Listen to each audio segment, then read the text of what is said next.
নবী আমার নবী চাপবেন, বলেছেন বিশ্ব নবী চাপবেন, সর্বশ্রেষ্ঠ নবী চাপবেন, কুল কায়নাতের নবী চাপবেন, ইমামুল মুরসালিন চাপবেন।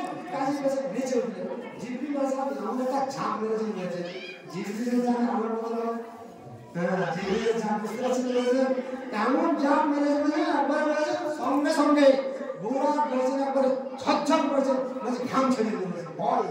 জিবরিলের ঝাঁকে ভয়ে বলেছেন জড়ো করে জিবরিল আলাইহিস সালাম বললেন, ওগো আল্লাহর যে ফেরেশতা জিবরিল, আমি তোমার জন্য আত্মগরমের জন্য নয়, অহংকারের জন্য নয়, আমি শিখের উপরে খুশি হয়ে যে আজকে সর্বশ্রেষ্ঠ নবী বলছে কুল কায়নাতের নবী, আজকে আমার এত বড় ভাগ্য হয়েছে যে আপনি আমাকে নির্বাচিত করে নিয়ে এসেছেন। আর আজকে নবী পাক আতা মুস্তাফা সাল্লাল্লাহু আলাইহি সাল্লাম আমার প্রিয় আরো হবে আনন্দ, আমি নিজেকে থামাতে পারিনি, আনন্দে আমার নেচে উঠেছি, তার জন্য আমি ক্ষমা চাইছি। আচ্ছা ঠিক আছে, তাহলে জিজ্ঞেস করবো, আচ্ছা ঠিক আছে তোমার বুঝতে পেরেছি। নবী আমার আরোহণ করলেন, নিয়ে বসে অনেক চললেন। আর রক্ত তো বুঝতে পেরেছে কত দূর হয়, যা করেছেন ওই অবস্থায় উনি বলেছেন চলে যাচ্ছেন কোথায়, তিনি বলেছেন আরো আগে চলে যাচ্ছেন, রাস্তা দিয়ে চলছেন বলেছেন মদিনা মুনাওয়ারা যেটা বলেছেন, যেটা নাম ছিল বলেছেন ইয়াসরাব, সেখান থেকে বলেছেন আরো আগে যাবেন। আরো আগে গিয়ে বলেছেন কিছু বলেছেন কিছু নিদর্শন দেখলেন। কি নিদর্শন দেখলেন? দেখছেন অনেক দূর থেকে একটা বুড়ো মা বলেছেন, বুড়ো মেয়ে ছেলে মানুষ বলেছেন, বুড়ো বলেছেন লাঠির বাঁধে করে চলে আসছে, আমার নবীকে ইশারা করছে বলেছেন, নবীকে পুরা হয়ে যাচ্ছে বলেছেন। আর জিবরিল আলাইহিস সালাম আছে, মাইকেল সালাম আছে, আরো ফেরেশতারা আছে, তাদেরকে ইশারা করছে বলেছেন, ইশারা করছে। তারপর নবী ঘুরে তাকালেন, জিবরিল বললেন বলেছেন আগে চলুন। জিবরিল আলাইহিস সালাম বললেন আগে চলুন। তারপর দেখছি এক বুড়া আলখাল্লা পড়ে গেছেন, এই বড় দাড়ি বলেছেন, আর একবার বলেছে আলখাল্লা পড়ে চলে আসছে। ও নবীকে আহ্বান করে বলেছেন রাসূলুল্লাহ একটু আসুন। হযরত জিবরিল আলাইহিস সালাম আগে বড় বলেছেন, আরো আগে চললেন। এবার আগে গিয়ে বলেছেন, আগে বলেছেন তিনজন লোক আসছেন বলেছেন, এই তিনজন লোক এসে বলেছেন রাসূলের পাককে সালাম জানালেন, আসসালামু আলাইকা ইয়া রাসূলুল্লাহ, আসসালামু আলাইকা ইয়া হাবিবাল্লাহ, আসসালামু আলাইকা ইয়া নূরান মিন নূরিল্লাহ। জিবরিল আলাইহিস সালাম বললেন ইয়া রাসূলুল্লাহ, ইয়া হাবিবাল্লাহ, ইয়া সালামের উত্তর চাই। আচ্ছা নবী কি উত্তর দিতে পারতেন না? জিবরিল কেন বললেন? যেহেতু উনি বেঁচে সাথে আছেন, উনি দুই জায়গায় মনে ঢুকেছেন, তাই তো নাকি? কিছু ওহাবি আছে বলেছেন, এরা বলতেন বলে জানতে না তো, আরে নবী জানতো না বুঝেছেন, নবী জানতো কিনা তো এখানে বুঝতে হবে একটু আগে বুঝেছেন। তো জিবরিল আলাইহিস সালাম আগে 2 বার বলেছেন ইয়া রাসূলুল্লাহ আপনি এখানে ওর কথায় যাবেন না, আগে চলুন। ওই বুড়ার কথায় যাবেন না, আগে চলুন। বুড়ির কথায় যাবেন না, বুড়ার কথায় যাবেন না, আগে চলুন। তারপরে উনি সালাম করলেন, তো বললেন ইয়া রাসূলুল্লাহ আপনি ওনাকে সালাম উত্তর দেন। সালাম উত্তর দিয়ে দিলেন, সালাম বিনিময় হলো, ওনারা ভাষণ নিজের রাস্তা অতিক্রম করে যাবেন। হয়তো জিবরিল আলাইহিস সালাম আগে চলুন। জিবরিলকে ওখানে জিজ্ঞাসা করলেন, জিবরিল ये आखिर जिबरिल বলো দেখি, বলেছে এরা কারা, যারা আমাকে সালাম করলো, যাদের সালামের উত্তর দিতে আপনি বললেন বা তুমি বললে, বলেছে এরা কারা?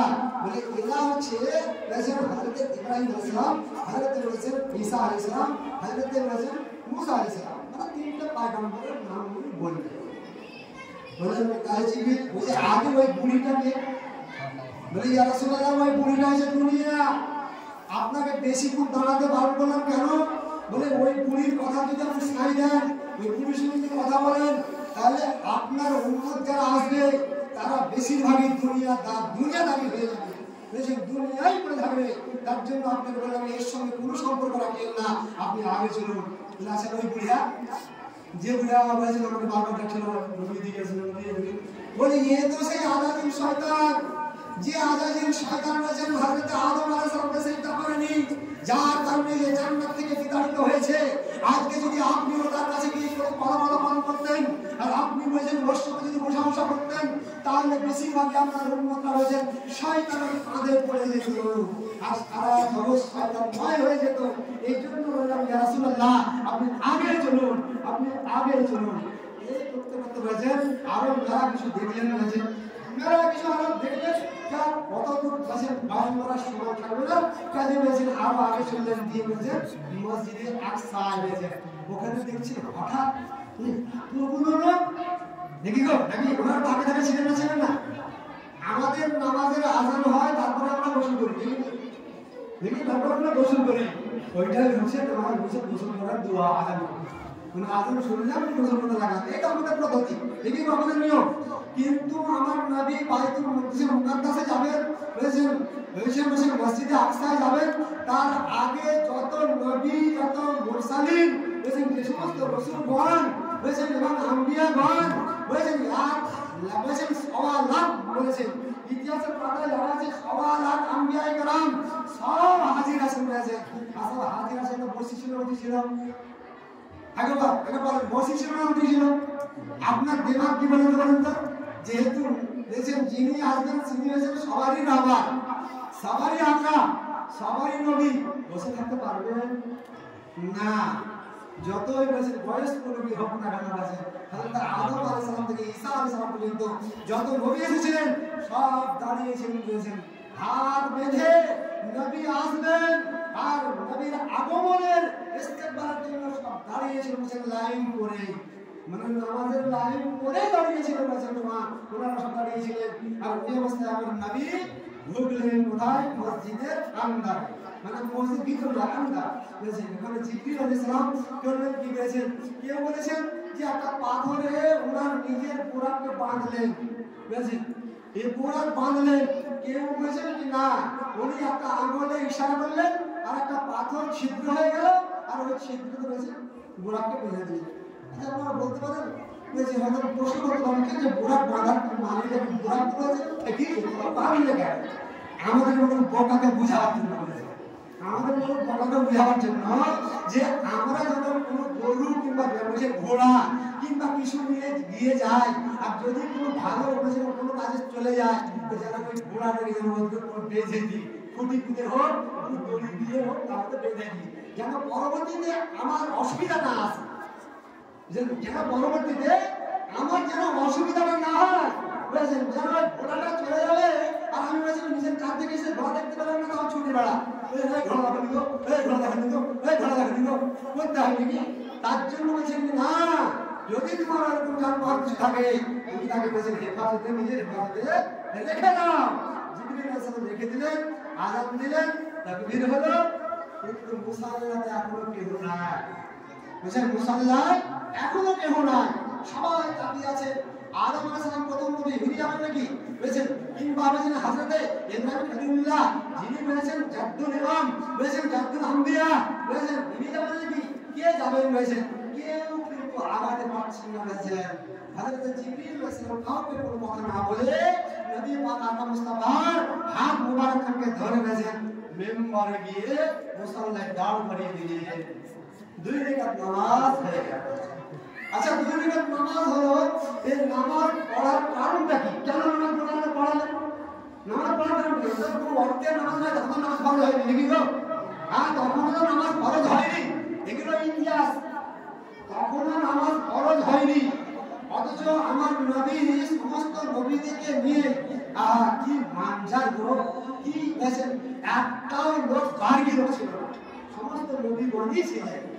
আমাদের মুসাল্লায় মসজিদে কাতারে শিক্ষিত অশিক্ষিত ন্যাংরা প্যাংরা বলেছেন, প্যারালাইজ করা ভালো রোগী বলেছেন, শিক্ষিত বলেছেন, এরকম বলেছেন দেখতে সুন্দর দেখতে খারাপ সব রকমের লোক থাকে না, নামাজে থাকে না, সব রকম লোক থাকে। কিন্তু ওই সবে ওই নামাজে একটাও লোক বলেছেন পারগি নয়, একটাও অশিক্ষিত নয়, একটাও বেনবী নয়, সমস্ত নবী আর মুসাল্লিমগণই ছিলেন। আর ওরই নবীকে আমার নবী আকা মুস্তাফা বললেন, কেন বললেন? এই জন্য বললেন যে আমার নবী শেষে এসেছে, তৈরি ওনাকে আগে করা হয়েছে, কিন্তু এসেছেন শেষে। সবাই জানবে যে শেষে এসেছে তার মর্যাদা শেষে, মানে যে শেষে এলো তার মর্যাদা শেষে হবে। দুনিয়াকে দেখালেন, বলেছেন আল্লাহ দেখিয়ে দিলেন না, বলেছেন শেষে এসেছেন, যারা আগে এসেছেন তারা পিছনে, আর যিনি শেষে এসেছেন তিনি হচ্ছেন আগে। তার মানে দুনিয়াকে দেখিয়ে দিলেন যে আমি এনার মর্যাদা বলেছেন আগে রেখেছি, তৈরি আগে করেছিলাম, পাঠালাম শেষে, কিন্তু করলাম আমার আগে, যেন সমস্ত নবীগণ বলেছেন ওনাদেরকে ওনাকে বলেছেন অনুসরণ করেন যে ইনি হচ্ছেন শ্রেষ্ঠ, আমাদের থেকে উত্তম। আর ওখানে উনি লাকাব বলেন সেই হয়েছে ইমামুল মুরসালিন। আল্লাহুম্মা সাল্লি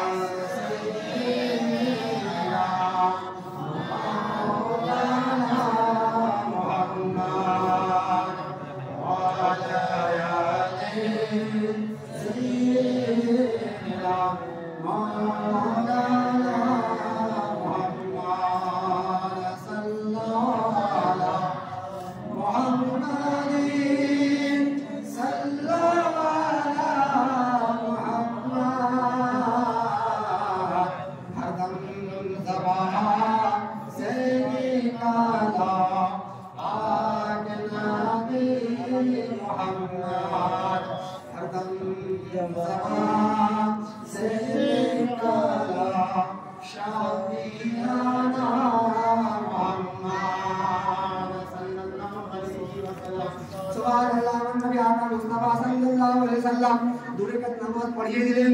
বিশিষ্ট বিশিষ্ট অঙ্গের সঙ্গে একটা সাক্ষাৎ করলেন, সালাম বিনিময় হলো, কথোপকথন হলো, কিছু আলাপ পরিচয় হলো, দিয়ে হয়েছিল ওনারা থেকে গেলেন। হযরত জিবরীল আলাইহিস সালাম বুরাক নিয়ে হয়েছেন নদীকে আরোহণ করে হয়েছেন, আকাশের দিকে হয়েছেন রওনা হয়ে গেলেন। আকাশের দিকে রওনা হয়ে গেলেন। উনি যখন হয়েছেন প্রথম আসমানে গেলেন, আর প্রথম আসমানে যাওয়ার পর উনি হয়েছেন দরওয়াজা গিয়ে জিবরীল আলাইহিস সালাম দরওয়াজায় হয়েছেন রাস্তা দিলেন, ধাক্কা দিলেন। দারোয়ান রাইল বসে আসমানে দারোয়ান আছে, প্রতিটি ঘরে দারোয়ান থাকে না, কিন্তু তা দারোয়ানরা আছে। দারোয়ান জিজ্ঞেস করলো, কেন মারহাবা, কে তুমি, কौन है तुम? উনি বললেন আনা জিবরিল। তিনি বললেন আমি জিবরিল। বললেন আপনার সাথে উনি কে? বুঝতে পেরেছেন যে আপনার সাথে আর কেউ আছে? হ্যাঁ আছে। কে? বলে রাসূল পাক রাহমাতুল লিল আলামিন জনাব মুহাম্মদ রাসূলুল্লাহ সাল্লাল্লাহু আলাইহি ওয়াসাল্লাম। বলে আচ্ছা, মানে আবার জিজ্ঞেস করেছেন, একটা দরওয়াজায় ঢুকতে গেলে নানা চেকিং হয়, দেখলো চেকিং হয় না? বল আছে, ভারত আছে, পিস্তল আছে, দেখতে পাচ্ছেন, দেখে বলেছেন যে কোন জায়গায় আপনি যান না কেন দাঁড় করুন। তো যে আসমান যখন বলেছেন জিবরিল যাবে, তো জিবরিলকে জিজ্ঞাসা করে তুমি কে? আমি জিবরিল, তোমার সাথে কে? বলে রাহমাতুল্লাহ আলামিন। বলে ওনাকে কি ডাকা হয়েছিল? এটাও জিজ্ঞাসা করছে, ওনাকে কি ডাকা হয়েছিল? বলে হ্যাঁ, ওনাকে ডাকা হয়েছিল। ওনাকে ডাকার জন্য, আল্লাহ বোঝানোর জন্য বলেছে ওনাকে আনা হয়েছে। তারা যখন বলেছে চলে গেল। প্রথম আসমানে আদম আসমানে বলছেন, দ্বিতীয় আসমানে গেলেন, আগে তাড়াতাড়ি চেয়েছি দেরি করে যেতে হবে না। প্রথম আসমানে গেলেন, কথা হলো, ওনার সঙ্গে সালাম বিনিময় হলো, উনি মাথা বললেন, উনি বলছেন দোয়া করলেন। দ্বিতীয় আসমানে গেলেন, বলছেন আরেকজন নবীর সঙ্গে দেখা হলো, উনি দোয়া করলেন। তৃতীয় চতুর্থ পর্যন্ত বলেছেন কোন ষষ্ঠ, মানে 6 আসমানে গেলেন, মুসা আলাইহিস সালামের সাক্ষাৎ, যে ওনার সঙ্গে সালাম বিনিময় হলো, বলেছেন আরো কোনো যা কোনো কথা হলো থাক, বলেছেন আবার বলেছেন সপ্তম আসমানে, মানে ওই জায়গাটা শেষ আসমানে যখন গেলেন, মানে সপ্তম আসমানে গেলেন, দেখছেন ওখানে একজন বৃদ্ধ বলেছেন, তিনি বলেছেন বাইতুল মামুরে ঘাসা লাগায় বসে আছে, মানে ঘাসা লাগায় বসে আছে বাইতুল মামুর। আচ্ছা, বাইতুল মামুরটা আপনারা জানেন? আমাদের তওয়াফ করার জায়গা হচ্ছে কাবা। আমাদের হজ করতে যারা যান, তিনাদেরকে তওয়াফ করতে হয়, তার নামটা হচ্ছে কাবা শরীফ, তাই তো? কিন্তু ফারিস্তারা যে তওয়াফ করে সেইটা হচ্ছে বাইতুল মামুর, সেটার নাম বাইতুল মামুর। এই বাইতুল মামুরটা ঠিক কাবা শরীফের একবারে সোজা আছে। ইতিহাসের কথা বলছি, আমি দেখে আসি, আপনারা দেখেছেন, বলতে পারেন বলেছেন উঁচু করে মাথা তো চট করে বলবেন বলেছেন, আমি দেখেছেন, কিন্তু না, ইতিহাসের কথা বলছি, যেটা লেখা আছে সেগুলো বলছি, বুঝেছেন? এই যে কথা বলে বললাম, এগুলো সব দেখে ইতিহাসের কথা বলছি, সেগুলো আমি দেখি। তো বাইতুল মামুর ঠিক একবারে মানে কাবা শরীফের হুবহু সোজা সোজা আছে। এটা কাবা শরীফের তওয়াফ করা রয়েছে, বাইতুল মামুরের তওয়াফ করা ফারিস্তা। আসলে বলেছিলাম যে একবার চান্স পায়, দ্বিতীয়বার চান্স পায় না। কত ফারিস্তা আছে আপনি বুঝে নেবেন, কিয়ামত পর্যন্ত পাবে না, কিয়ামত পর্যন্ত পাবে না। কাজে উনি বলেছেন ওখানে গেলেন, আর ওখানে গিয়ে দেখছেন বলেছেন সালাম করলেন, সালাম হলো সালাম হলো পরিচয় হলো বলছেন জিবরিল সালাম হলো ইনি হচ্ছেন হযরত ইব্রাহিম খলিলুল্লাহ। দেখেন এনার সঙ্গে